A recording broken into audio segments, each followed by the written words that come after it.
This is My Crazy Tia by Daniel Chacon.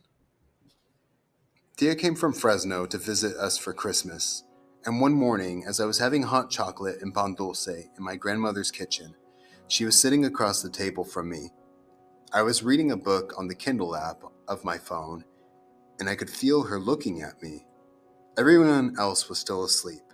The cousins, the uncles and aunts, the cats and dogs. Crazy Tia smelled like patchouli oil and sweet fabric, as if her clothes had been hanging in a closet for 2 generations. "Do you want to know how to time travel?" she asked me. "What?" "I can show you how to time travel, mija. You could go anywhere in time that you want." "Sure you can," I said. "I swear I'm being serious, but what?" My aunt wore a colorful dress, a long flowing robe, and all kinds of gaudy jewelry, bracelets, necklaces, a big bright ring on every finger. She looked like a high priestess of some woo-woo religion. "There is one thing," she said. I know she wanted me to say, "What?" But I didn't want to, so I shrugged my shoulders and went back to reading the book I had downloaded to my phone. It was good. "Okay," she said, "if you don't want to time travel, that's fine with me." "Tia," I said, "time travel is impossible.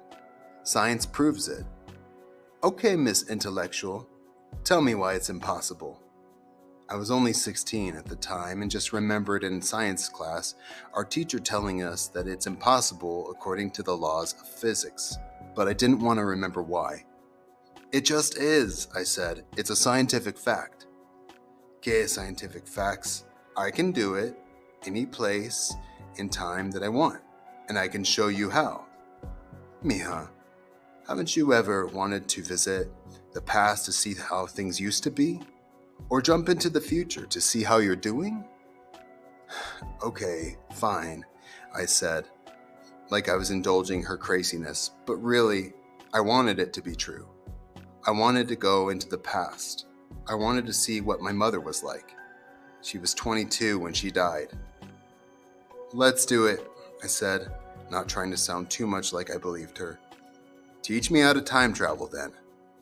"There's only one rule," she said. "What?" "You can only go as far as your lifetime. From the time you were born until the time you die. You can't go back 100 years. You can't go hang out with Frida Kahlo or Goyokan. Not gonna happen. You weren't alive then. Only your lifespan. Do you want to try this?" "Sure, whatever." My heart was pounding so loud, I think my aunt heard it. I wanted to see my mother. I was 4 when she passed. All I have are blurry images of her face and the smell of lotion or soap, and how her arm felt on the back of my head, soft and warm. She was young. Did she like having a baby? Was she still young enough to want to have fun? Did she like to party? Did she laugh with her friends? I know what her brothers and sister told me growing up, that she didn't like my father. She met him at a club, did it, and then moved on. They may have not even exchanged numbers, which may mean, I know though, now that I'm older, that they might have done it in the parking lot or in the dark corner of the club while the music pumped. When she found out she was pregnant, she didn't bother to tell him. Why have that Benteo in her daughter's life? Maybe he was a loser with no job and still living with his parents. She could do without the state garnishing his wages for child support, just so she could have that extra $50 a month. Besides, she had just graduated college and had a decent job as a third-grade teacher with her own health insurance. I was better off without him. So it was just her and me, the two of us. My grandma watching me while my mother worked. I'm still not clear on how she died, as all my life when I was growing up, the Theos were vague about her death. A bad medical condition, they said, until I was old enough to question them. Then they told me it was a brain aneurysm. Now I don't know what to believe. Did she kill herself? I have pictures of her uploaded on my phone. She was pretty. Dark hair, dark eyes. She didn't look like someone who would kill herself. No, my mother was a wolf, a gorgeous beast with fearful symmetry, perfect lithe body, perfect little face, and eyes as wide as wonder. Mija, Thea said, bringing me out of myself. Do you want to see your mother? She was leaning over the table toward me, all her jewelry crackling like dancing skeletons. Yes, I do, but... But what? She asked, as if offended. Science, I said. Okay, she leaned back. Go back to your science of swiping left and right. I'm reading a book, I snapped, and even might have said like a teenager I was. Gah! Okay, go back to your book. I hope it's real good. She was silent for a while, but not her jewelry. It kept clanking like those tiny skeletons were dancing on the table, having a big party. It was irritating. So I looked up at her, hoping my expression would say, please be quiet. She winked at me. You see that pot on the stove?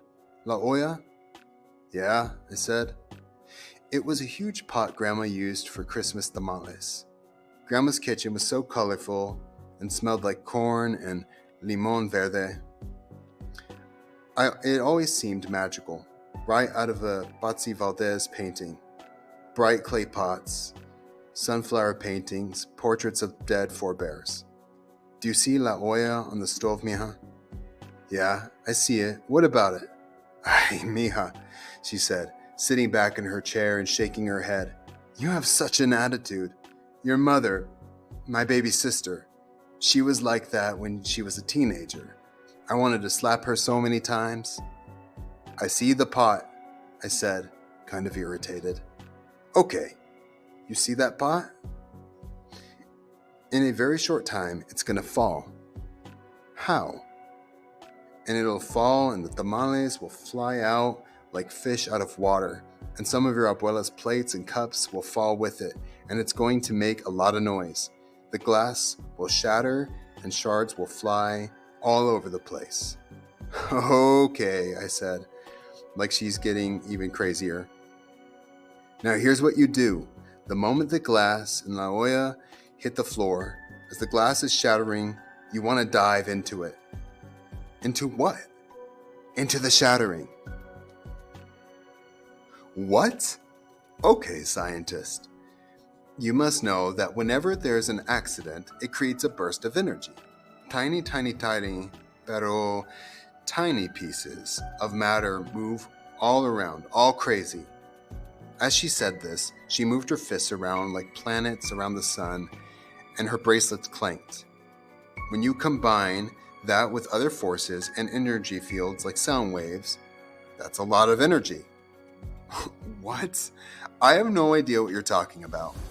It's all basic physics, mija. Things move and subatomic particles move around inside of them. So when sound waves come into the cauldron, that's quite a swirl of energy. When it all comes together, when it's all at its peak, it creates a wormhole. Jump into the center of it, and you'll find yourself in another time. I remembered that. Yes, she was crazy. My uncles always told me that. But she was also an independent woman who didn't care what her brothers thought. She had left my grandfather's house when she was 15 to travel with a theater group in Mexico, and she lived most of her life as a single woman. For the past 30 years, she lived in a house that she owned in Fresno. I used to love walking into her house when I was a girl. Everywhere there were books, old prints of maps and planets and sculptures of metal globes with arrows sticking around them. Maybe in her craziness, she had discovered something. I wanted it to be true. I wanted to see my mom. Remember, said my crazy tia, when la olla hits the ground, dive into the sound. You'll go wherever you want to go, even to see your mother. She was so beautiful, your mother. So smart. I really miss her, mija. That was when Grandma walked into the kitchen, white-haired and hunched over with age. She moved so slowly in the white house dress. She was 91. "Good morning, hijas," she said.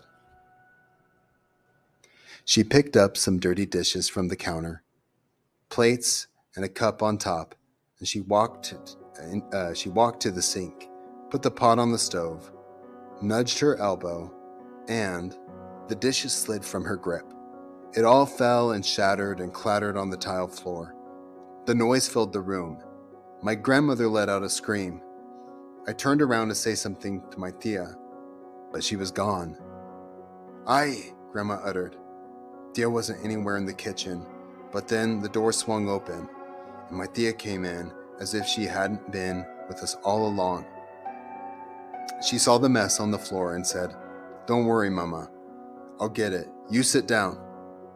Then she looked at me and winked. "Where were you just now?" I asked. She crouched down to pick up the pot, and on the way down she whispered in my ear, "Your mother says hi."